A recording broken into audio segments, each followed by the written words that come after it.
We are standing here with Jacob Dykstra. Jacob, talk about your back-to-back season at OHSWEKEN this year. Yeah, this year was pretty good. A lot of struggles, lots of ups and downs, but a lot of wins, and yeah, just coming back after 2 years and learning and starting from scratch was definitely a struggle for me and my team. But next year we'll come back faster. Now you and Brett Stratford and Jesse Casa put a hell of a show on this year. Those are the strongest guys that are in the class you run. What does it mean to them running with you guys all summer long? It means a lot to have good competition, but they're just regular guys. We race with them every week. They're just like me. They work just as hard, and yeah, you just gotta outbeat them. Now let's talk about your Chili Bowl. Last year was your first year you ran it. Yep. It's a smaller track than all across the ones that you run. Mm-hmm. Talk about your ride last year in the Super Bowl. Chili Bowl. Chili Bowl, sure.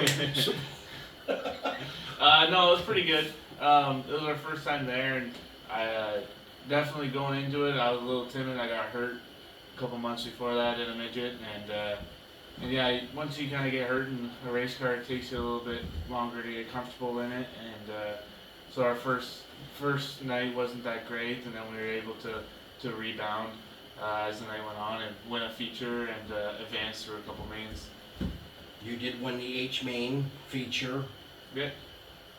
What did that mean to you, especially winning a once in a lifetime?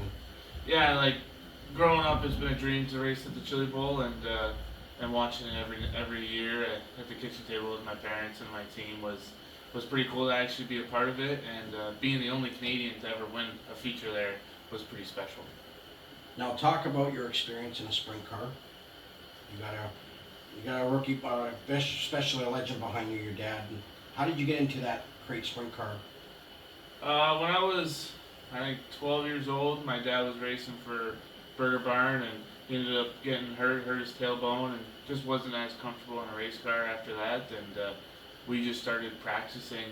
He came up to me and said, "If you want to drive it, or we're gonna sell it all." And my brother tried, and he couldn't do it. He took up motocross, so I decided to follow in my dad's footsteps and wore two motors out trying to practice as much as we can, and for my rookie season come out swinging. Now the first start of the season at Merrittville, you ran a 358 modified. Yep. What was the story on that? You did sell it halfway through the season.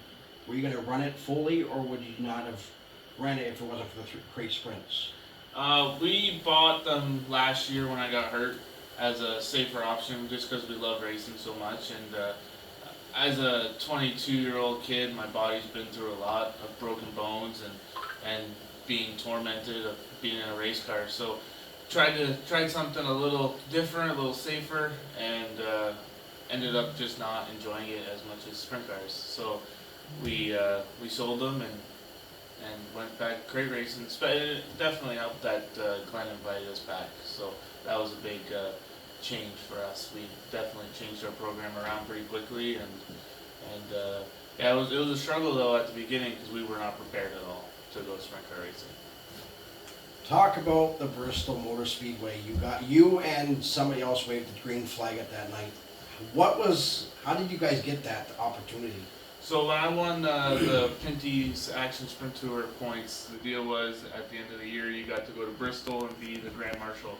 And also Jordan Poy, who won the 360 series, was able to go with us, and it was a pretty cool experience. I've never even seen NASCAR or Pinty series before, so it was cool to see them on dirt, and yeah, it was a good weekend.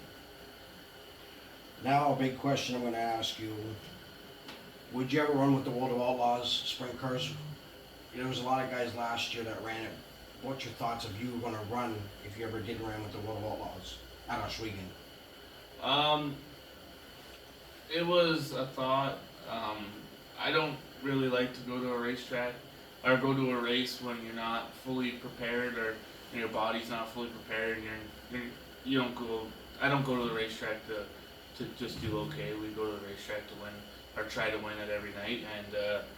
And yeah, when I was racing 410s, it was fun. It's extremely fun, but they're extremely dangerous. And if you're not racing them every weekend, just a recipe for disaster. You gotta be focused 110%, and sometimes you just can't get a mental mindset to get there. Yeah, I wish I could. I had 410s. We ended up selling them when I got hurt, and I wish I didn't. But that's just the joy of racing. You gotta make tough decisions when you don't want to make them. Now you were at the banquet yesterday in Ohsweken. You were out of commission for 2 years. You're probably glad to be back after so many years, right?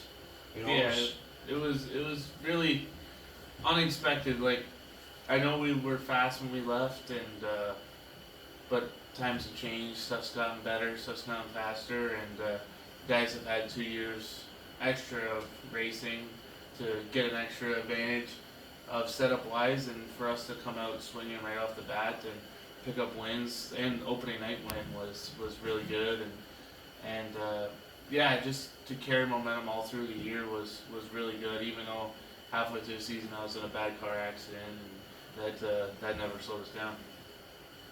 now talk about Humberstone, your last season before the track closed. You did win the last night. That win must have been meaning a lot with it being the last night before it shut down, but talk about that win, especially on the last final night. Yeah, it means a lot, especially that me, my dad, and my grandfather have all raced there, and we've all won there. My dad's, I correct me if I'm wrong, but I believe my dad won the first ever race at Humberstone, and for us to win the last race was pretty awesome, right? I grew up at Humberstone. I helped out there during co-op and worked there through the summers, just trying to learn the racetrack and walk it and water it, and just to get better at certain racetracks, just to understand how the dirt was there. We were extremely fast there because of that. Now let's talk about your 26 season. What is your plans for that season for next year? You're gonna run full time with the crate? You're gonna go to a 360? What's your goal? Right now we're gonna run full crate again. I don't have the funding to go 360 racing. Just the price of everything has gone too crazy. So we're gonna go full crate. If the Action Sprint Tour comes back, we'll do that again.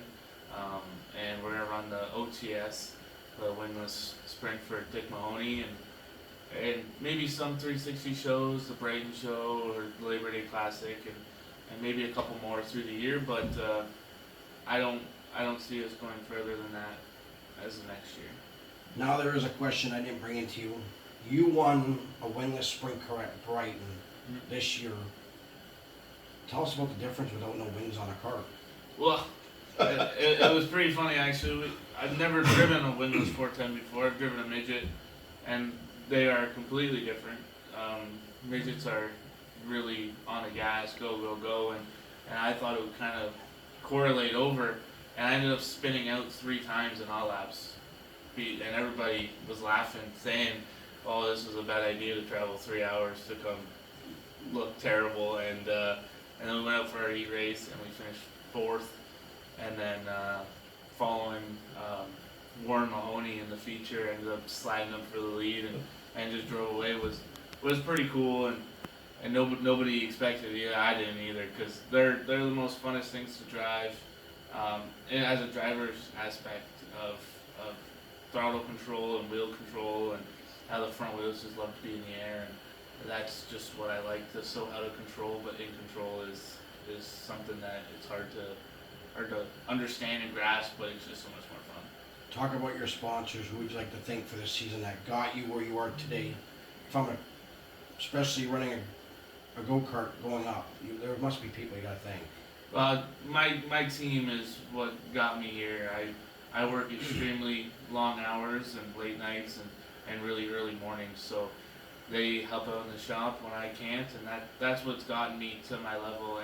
And yeah, it's the sponsors along the way, from my tire guy Seth, his company, Automotive Aesthetics, my company when we owned my mechanic shop, that helped a lot, and then where I work, Lake Foundry, they've helped out a little bit, and BUXTON Speedway, they've helped us out a lot with just being able to come out and practice whenever we want, and just trying to make our stuff better.